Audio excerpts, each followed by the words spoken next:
السلام علیکم، میں ہوں مہنور قریشی اور آپ دیکھ رہے ہیں لرن پاکستان۔ آپ کو خوش آمدید کہتے ہیں اپنے اس چینل پر اور امید کرتے ہیں کہ آپ سب لوگ خیریت سے ہوں گے۔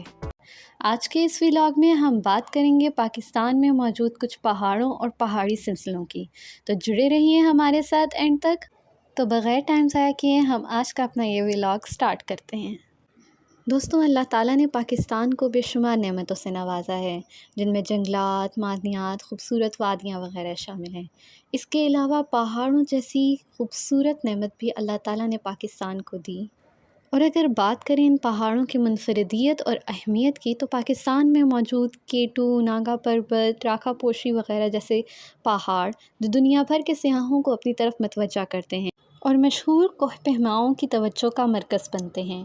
آج کے ولاگ میں ہم انہی پہاڑوں کے متعلق کچھ دلچسپ حقائق کے بارے میں بات کریں گے۔ پاکستان میں جہاں K two the world second highest mountain شامل ہے، وہیں پر گیشبھرم 1، 2، 3، ناگا پربت، راکھا پوشی، ترشمیر جیسے خوبصورت اور دلکش پہاڑ بھی موجود ہیں۔ بات کی جائے پاکستان میں موجود ماؤنٹین رینز کی، جن میں قراقرم، ہمالیہ، ہندوکش وغیرہ شامل ہیں، اور سب سے دلچسپ بات، ان تینوں ماؤنٹین رینز کا سٹارٹنگ پوائنٹ ایک ہی ہے، جنہیں جنکشن پوائنٹ کہا جاتا ہے، اور یہ جنکشن پوائنٹ پاکستان کے شہر گلگت بلتستان میں موجود ہے۔ تو دوستوں، سب سے پہلے ہم بات کرتے ہیں ہندوکش ماؤنٹین رینج کی۔ ہندوکش ماؤنٹین رینج کی لینتھ 800 کلومیٹر اور ویڈتھ 250 کلومیٹر ہے۔ یہ ماؤنٹین رینج پاکستان سے لے کر افغانستان تک پھیلی ہوئی ہے اور اس کا زیادہ تر حصہ افغانستان میں موجود ہے۔ ہندوکش، ہمالیہ اور قراقرم جتنی خوبصورت تو نہیں ہے، لیکن اس نے اپنی آنکھوں کے سامنے کئی صدیاں گزرتے ہوئے دیکھی اور سب کانٹیننٹ میں اس کی ایک خاص تاریخی اہمیت ہے۔ اگر اس کی تاریخ کی بات کریں تو سب سے پہلے اس کے نام کے اوپر ہسٹورینز کے مختلف کنسیپٹس پائے جاتے ہیں۔ ہسٹورینز کا ایک گروپ یہ مانتا ہے کہ ہندوکش کا مطلب ہے ہندوؤں کا قتل کرنے والی پہاڑیاں، کیونکہ ان کا ماننا ہے کہ جب دوسرے لوگ باہر سے آ کے ہندوستان پر حملہ کرتے ہوتے تھے، جن میں زیادہ تر تعداد اربوں کی ہوتی تھی، تو وہ اپنے ساتھ ہندوؤں کو غلام بنا کر انہی راستوں کے ذریعے لے کے جایا کرتے تھے، اور ہندوکش کی ظالم ٹھنڈ اور سردی کے باعث ان لوگوں کی موت ہو جایا کرتی تھی۔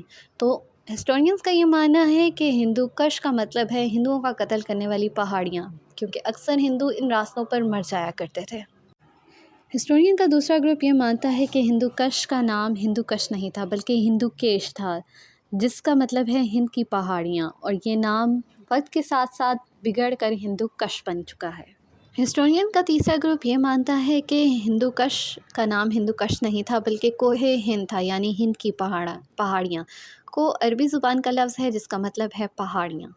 ہندوکش پتھریلی چٹانوں پہ بنا ہوا ایک پہاڑی سلسلہ ہے، جس کی بلند ترین چوٹی ترشمیر ہے، جس کی لمبائی تقریباً 7708 کلومیٹر ہے۔ ترشمیر، جسے اندھیروں کا بادشاہ بھی کہا جاتا ہے، اور چترال کے لوگ اسے پریان زون یعنی پریوں کی پہاڑی کہتے ہیں۔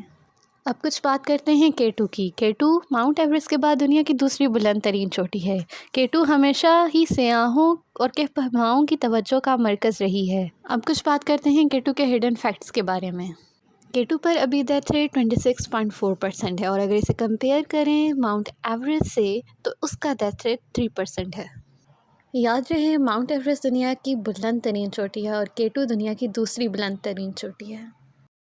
ماؤنٹ ایوریسٹ کو ابھی تک 5433 لوگ سر کر پائے ہیں، جبکہ کیٹو کو ابھی تک صرف 300 لوگ سر کر پائے ہیں۔ کیٹو کے راکس میٹافورک راکس ہیں، اور ونٹر میں کیٹو پر ٹیمپریچر -60 ڈگری سیلسیس ریکارڈ کیا جاتا ہے۔ اب کچھ بات کرتے ہیں پاکستان کے خوفناک ترین پہاڑ ناگا پربت کی۔ میں نے اسے خوفناک کیوں کہا؟ کیونکہ ناگا پربت کو دی کلر ماؤنٹین کہا جاتا ہے۔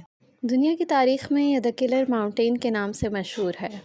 فیمس ماؤنٹینئر کیمتھ میتن اس کے بارے میں لکھتے ہیں کہ ناگا پربت پہاڑوں کی دنیا میں سب سے ظالم اور ناقابل اعتبار پہاڑ ہے۔ یہ اندازے کی معمولی سے معمولی غلطی کو بھی معاف نہیں کرتا، اور اس میں چھوٹی سے چھوٹی کوتاہی کی سزا موت ہے۔ اس کو قاتل پہاڑ اس لیے کہا جاتا ہے کیونکہ ابھی تک یہ 71 کوہ پیماؤں کی جان لے چکا ہے، جن میں دنیا کے مشہور کوہ پیما بھی شامل ہیں۔ ناگا پربت کی پتھریلی چٹانیں اتنی واضح ہیں کہ یہاں سردیوں میں بھی برف نہیں ٹھہرتی، اور جس کی وجہ سے اسے ناگا پربت کہا جاتا ہے، یہی اس کی وجہ تسمیہ ہے۔ مقامی لوگوں کا ماننا ہے کہ ناگا پربت پر پریوں کا بسیرا ہے، جس کی وجہ سے جو بھی ناگا پربت پر جاتا ہے وہ اپنی جان سے ہاتھ دھو بیٹھتا ہے۔ تو دوستو، ان پہاڑوں اور پہاڑی سلسلوں کے علاوہ اللہ تعالیٰ نے پاکستان کو اور بھی بہت سے خوبصورت مقامات سے نوازا ہے۔ پاکستان ایک خوبصورت ملک ہے۔ انشاءاللہ ہم اپنے آنے والے ولاگس میں ان سب مقامات کو ڈسکس کریں گے۔ آج کے لیے اتنا ہی، بہت بہت شکریہ۔